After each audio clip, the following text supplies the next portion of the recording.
l'arte di incommensurabile valore, che ha 7 anni e mezzo ed è deceduto all'ospedale di Gand. A Gand era nato e cresciuto, e Gand è un po' la Firenze del Belgio, in particolare, per essere più precisi in senso identitario, come ci è solito fare. Gand è in Fiandra, nelle Fiandre, terra che anela alla libertà da tantissimo tempo. Ma le caratteristiche di Janot sono legate soprattutto a uno spirito innovativo che egli sentiva, si può dire, nel sangue. Dopo i primi studi che aveva fatto di storia dell'arte e di archeologia all'Università di Lovagno. Voi sapete che l'Università di Lovagno, di grandissima tradizione cattolica e cristiana, a partire dal Medioevo, ma poi con una resistenza molto forte anche in epoca moderna e contemporanea, aveva partorito tantissimi studiosi di enorme valore a vari livelli: lettere, arti, cultura, musica, ovviamente teologia. Ma l'archeologia è sempre stato un fiore all'occhiello dell'Università di Lovagno, e lì appunto si era specializzato in alcuni aspetti che gettavano nuova luce anche partendo dall'archeologia sull'arte europea, un'arte che egli amava sopra ogni misura, pur conoscendo perfettamente tutte le arti del mondo. Janot fu nominato direttore del famosissimo museo Stedelijk di Gand, che con lui è volato, insomma, a livello dei maggiori musei, dei maggiori, diciamo, mostrifici, possiamo usare questo termine, europei. Poi Haut è stato curatore di importanti mostre internazionali, ma soprattutto negli anni *80 fu protagonista, al culmine della sua attività, fu protagonista di una mostra unica nel suo genere, che noi diciamo ammiriamo in particolare modo per lo spirito con la quale egli volle farla, qualcosa di completamente nuovo rispetto al passato. La mostra, che si intitolava Chambre d'Amis, Camere degli Amici, era non organizzata in un museo, per quanto lui, come abbiamo detto, dirigesse il museo Stedelijk, che era di per sé ottimamente organizzato e poi ha prodotto anche più recentemente delle cose magnifiche, e noi stessi lo andremo a visitare, come sentiremo poi tra qualche minuto, andremo a visitare in luglio. Ma questa mostra, Chambre d'Après, era fatta nelle case degli abitanti, cioè per la prima volta al mondo Janot decise di fare installare le opere degli autori, degli artisti ovviamente degli anni 50, 60, 70, 80, perché si era negli anni 80, quindi di arte contemporanea, nelle case degli abitanti di Gand. Fu un successo incredibile, cioè voi dovete immaginarvi come se a Venezia, per dire, parliamo anche di Venezia oggi, visto che c'è questo grande referendum, proposta di referendum per la libertà del Veneto, ma Venezia è poi una città d'arte come lo è Gand, ovviamente, e Venezia si aprisse nei vari campielli ad una invasione delle case dei normali e cari abitanti della Serenissima alle opere degli artisti. Quindi in salotto un Renoir, in camera da letto un Monet, e fino ad arrivare ovviamente a Picasso e agli altri grandi del nord contemporanei. È incredibile detta così perché sa di pagliacciata, ma non è così, perché Janot era una persona di una serietà straordinaria e non aveva in sé nessuno spirito, come potremmo dire, iconoclasta, nessuna voglia di fare una di quelle stupide rivoluzioni urlate, appunto, che si sono fatte tante volte nel corso del Novecento. Negli anni '80 si pensava finalmente che il museo non dovesse rimanere chiuso al mondo, concetto poi tra l'altro tipicamente nordico, cioè dell'Europa del Nord, cioè il fatto appunto che il museo non deve rimanere staccato dalla cittadinanza, ma qualsiasi mostra può entrare effettivamente nelle case dei normali abitanti. Naturalmente bisognerebbe, voi giustamente potreste dire, bisognava sentire qual era l'umore vero degli abitanti di Gand, che si vedevano arrivare fiotte di persone in casa, così insomma ovviamente persone di qualsiasi ceto, età, che avevano il piacere, fra virgolette, di ammirare oltre ai quadri degli autori anche i divani, anziché le camere da letto, anziché i bagni, eccetera, della gente normale. Questo perché, secondo Goethe, questa era la sua filosofia di cui aveva parlato tantissimo nei suoi libri, che in Belgio sono conosciutissimi, Goethe aveva l'intenzione di proprio, come dire, sfrondare quel tipo di museologia oramai superata e fare in modo che tutti in qualche modo utilizzassero l'arte, anche le persone non preparate, ma che ci fosse uno scambio effettivo tra utente e consumatore, usiamo questo termine un po' caro anche al nostro caro amico Borgo Aquilini, che ha scritto quel libro Investire sull'arte, oltre che fare il tour contro, diciamo, basta euro. Ma ecco, sicuramente il concetto è molto moderno e non è stupido, non appartiene al tipo di avanguardismo stupido fine a se stesso che vuole per forza sovvertire l'ordine normale delle cose. Se pensiamo ancora al museo come un posto dove bisogna andare tutti lì, fare la coda, comprare dei biglietti, fare la coda, andare a visitare quelle stanze lì dove ci sono dove c'è un sacco di gente che, parliamoci chiaro, molto spesso ti impedisce di vedere bene il quadro perché non ha quella sensibilità nei confronti dell'arte che occorrebbe avere, allora tanto vale, se davvero succede così, tanto vale riuscire a trovare un'altra soluzione. Goethe la pensò e la pensò nella città più bella delle Fiandre, appunto, Gand, assieme a Bruges e la Venezia del Nord, vera e propria per i canali. Gand non ha molti canali, come le altre città, però è dotata di alcuni monumenti eccezionali. Volgarmente noi la chiamiamo Gand in francese, ma sarebbe Ghent in fiammingo. Poi il nostro Goethe, non contento di tutto questo, cura anche la rassegna Documenta a Kassel, che ha rappresentato il massimo dell'avanguardia degli anni 90. Dal 2003 al 2008 Goethe ha poi diretto il museo Marta a Erfurt, diciamo, mettendo assieme anche, oltre all'arte contemporanea, il design. Sul design, certamente già ancora negli anni 90 il design italiano era all'avanguardia, c'era molto design italiano a Erfurt in quella mostra, ma soprattutto c'era la volontà di un po' di impostare le nuove risorse del 2000. E quindi Goethe era noto per questo modo di approcciare l'arte contemporanea, che doveva, secondo lui, diventare un valore per tutti, in questo lui ci trova d'accordo. Fondamentalmente la sua eredità noi la porteremo sempre avanti, perché noi non dobbiamo più pensare all'immagine di un museo come un posto per l'élite, che tanto lo stesso viene abitato, consumato, invaso da gente che non è elitaria, perché è gente che non ha mai conosciuto l'arte e viene lì soltanto per poter dire all'amico: oh, guarda, sono andato a vedere dal vivo un quadro di Picasso. Ecco, voi capite bene che cercare invece di uscire dall'ambito ristretto del museo e arrivare a quella portata di tutti, che sono le case, che sono i negozi, che sono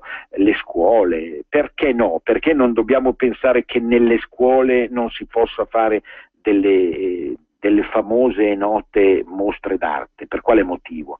Non lo so, non capisco. Certo, voi direte, prima bisogna educare i bambini, i ragazzi, dall'elementare al liceo, al rispetto nei confronti non solo dell'arte, ma delle persone, perché sappiamo benissimo come funziona un certo tipo di mondo, e quindi forse soltanto dopo avere, come dire, appunto, ristrutturato la mente di chi opera nella scuola, veramente parla un insegnante, quindi non ha paura di esporsi, ecco, forse noi possiamo veramente entrare nelle scuole e fare delle mostre nelle scuole. Questa era l'idea di Goethe, questa era la grande rivoluzione culturale che proponeva Goethe, senza per forza essere marxista, senza per forza essere, a parte avere letto e adorato Lenin o Mao Zedong. E in questo senso questa mentalità che noi ammiriamo deve essere la mentalità anche della Padania, nella misura in cui la Padania appartiene a un universo di abbraccio con le Fiandre e con il Grande Nord. Tanto è vero che noi poi a maggio andremo a vedere la mostra L'Ossessione Nordica, in omaggio a questo tipo di mentalità. Quindi pensate che lo stesso re aveva onorato Goethe del titolo di cavaliere dell'Ordine delle Arti e delle Lettere, quindi era riuscito a far intendere quanto il titolo di antica stirpe feudale, è vero, e cavalleresca, come appunto noi o normalmente in ogni parte del mondo conosciamo essere i cavalieri, debba appartenere a chi veramente ha fatto di tutto per riuscire ad amare la cultura, a far amare, scusate, la cultura e l'arte.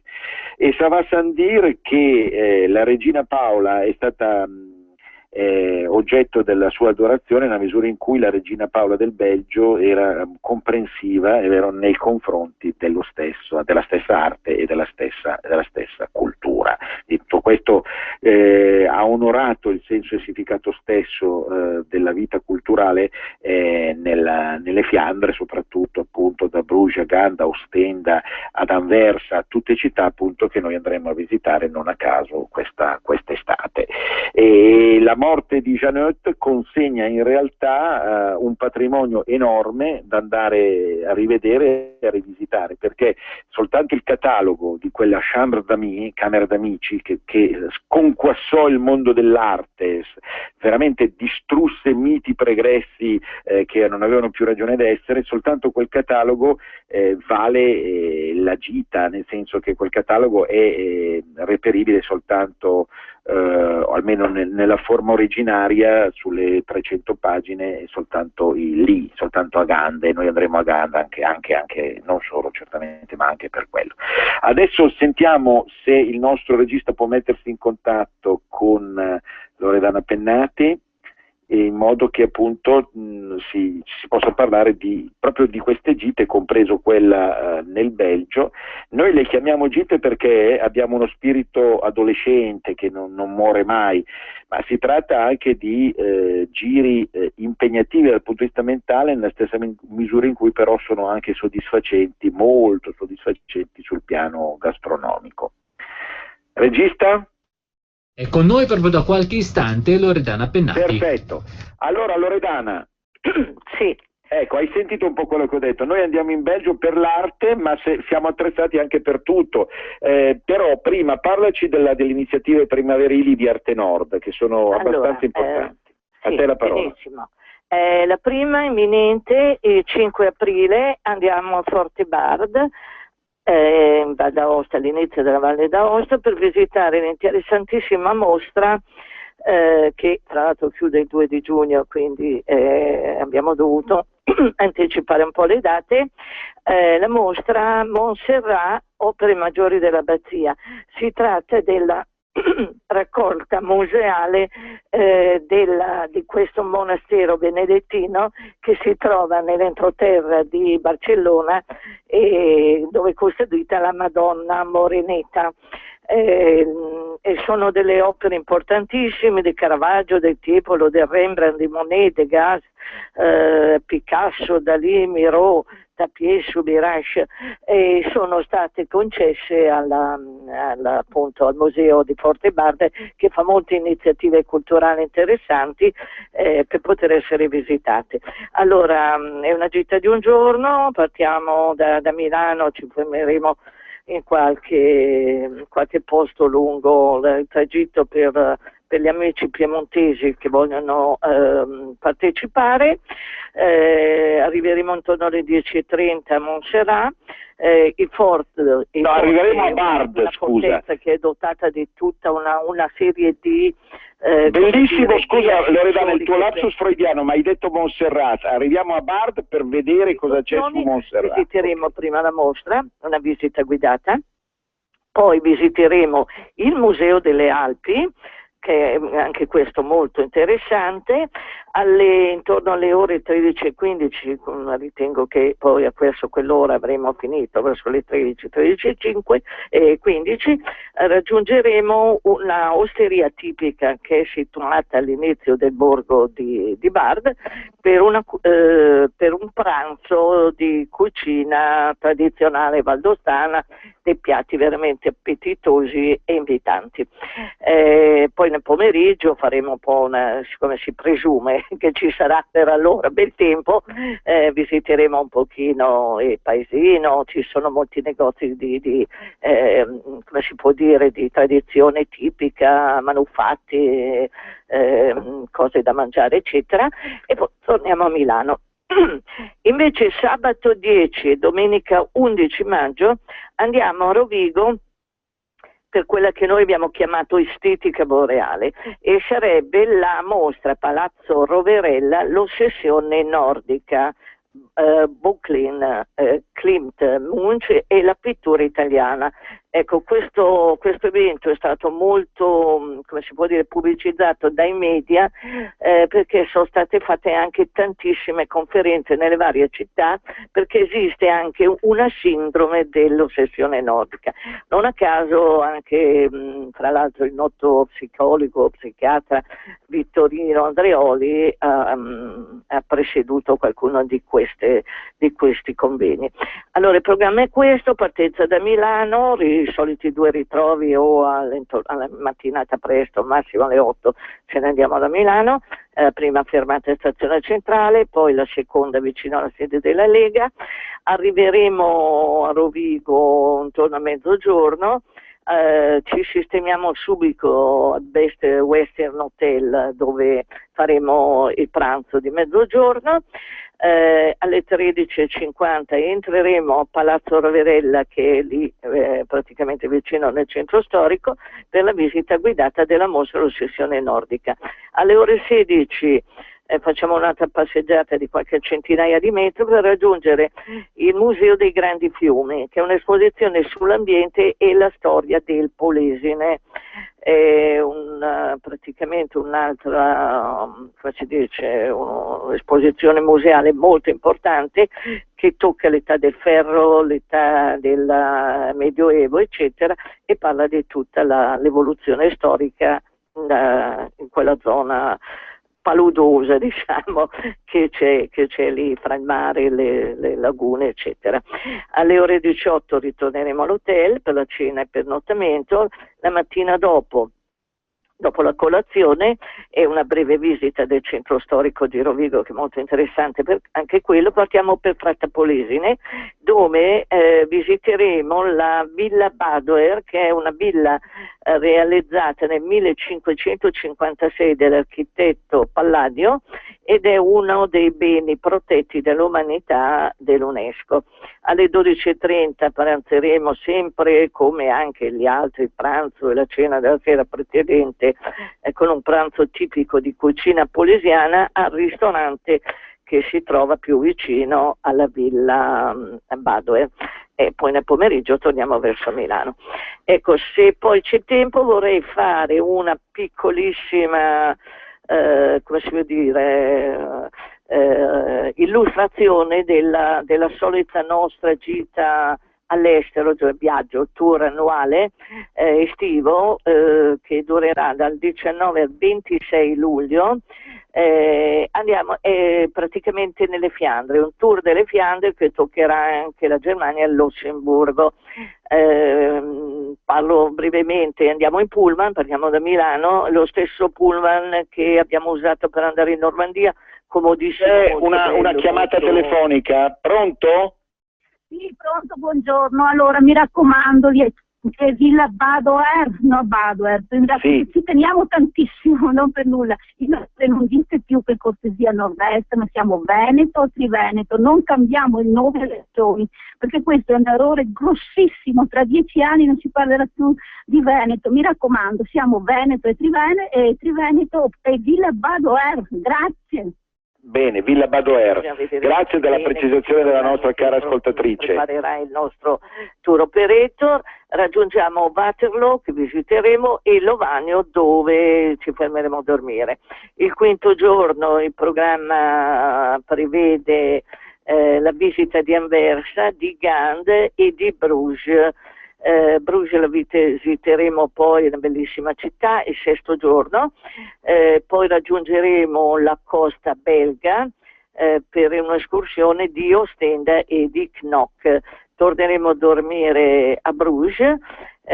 Il penultimo giorno da Bruges raggiungeremo Lussemburgo, però nel tragitto visiteremo appunto nei pressi di Lussemburgo l'abbazia di Orval, che è molto famosa e al suo interno praticamente quella lì è la zona della Vallonia, se non sbaglio, il professore mi corregga. Visiteremo anche all'interno dell'abbazia, che è molto singolare, ci sono anche delle birrerie. L'ultimo giorno la tappa sarà, naturalmente visiteremo anche Lussemburgo che è molto bella, l'ultimo giorno faremo Lussemburgo-Milano con qualche tappa poi al ritorno. Benissimo, allora siccome la più urgente, abbiamo pochissimo tempo ancora, la più urgente è quella di Bard, quindi Bard il 5 aprile, 10-11 maggio Rovigo e Villa Badoer e infine a luglio il Belgio. Abbiamo già diciamo così messo giù tutto il carnet, però per Bard c'è da iscriversi il più presto possibile. Allora per favore Loredana dai gli estremi per contattarti ed iscriversi a Bard. 0090888, il cellulare 335 54 57 856, la mail è artenor@leganor.org oppure loredana.pennati @fastwebnet.it. Allora ascolta, ridiamo bene tutti gli elementi perché se no non ci possono contattare. Allora per quanto riguarda il telefono fisso è 0240 09 0888, 0240 09 0888. Per quanto riguarda il cellulare 335 54 57 856, 335 54 57 856. Poi tu hai dato anche un numero di fax. Ho dato il numero, la mail della Lega, perché finalmente abbiamo fatto un collegamento anche da fuori, quindi queste volte ci sono dei scompensi eccetera, io pure posso leggere la posta in ritardo, adesso l'abbiamo messo su un altro computer. Benissimo, allora ridilla per favore la mail. artenor@leganor.org. Ok, ecco, ricordo che per il sabato 5 aprile l'iscrizione è imminente perché logicamente le conferme sono ravvicinate, le conferme al museo, ristoranti eccetera devono essere abbastanza veloci. Ci sono già molte iscrizioni e praticamente chi vuole venire oppure anche chi desidera soltanto avere delle informazioni basta che ci contatta e io farò avere o per posto per mail le locandine. Benissimo. Tra l'altro quello del Belgio non è ancora pronto perché stanno quotando tutto e finendo poi le visite che sono molto particolari, dei posti più interessanti da visitare, perché insomma ci vai una volta e si presume magari ci torni più e cerchiamo di vedere le cose più belle. Perfetto, tra l'altro la prima volta che si va in Val d'Aosta, e perché poi Bruxelles è raggiungibile anche con quei viaggi, anche low cost se vogliamo, del weekend eccetera, dell'ultimo momento vai e vedi la città, perché per visitare Bruxelles ci vuole almeno un paio di giorni solo per quella, e poi molti ci sono già stati perché la sede l'Europarlamento, e per varie occasioni proprio gli aderenti al nostro movimento ci sono già stati. Va bene, grazie Loredana, grazie di tutto. Grazie a tutti e un caro saluto a tutti. Grazie ancora. Stavo chiosando personalmente, adesso appunto vi saluto tutti, ma stavo chiosando sulla Val d'Aosta, e siccome abbiamo anche qualche ascoltatore magari via internet che ci ascolta dalla Vallée, non siamo mai stati come Arte Nord in Val d'Aosta per un semplice fatto, perché abbiamo preferito prima cercare di capire e vedere cosa funziona e cosa non funziona a livello di arte e cultura nelle regioni più grosse, che sono appunto il Veneto, l'Emilia, la Lombardia e il Piemonte, e soltanto dopo abbiamo fatto il Tirolo, e adesso finalmente provvediamo alla Vallée. Sicuramente siamo convinti che non sia l'ultima operazione Vallée, perché sicuramente Aosta, per esempio la capitale, merita ulteriore interesse. Siamo alla fine, mi sembra, caro regista? Purtroppo sì, Andrea. Benissimo, un caro abbraccio a tutti. Ai veneti dico, chiedo scusa per la pronuncia di prima, può capitare.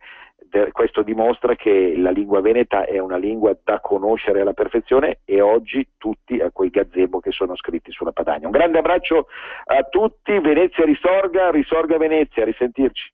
Avete ascoltato Arte Nord. Salve, sono Giovanna della Mondoflex. Mondoflex. Adesso su tutta la nostra produzione, saldi, saldi, saldi.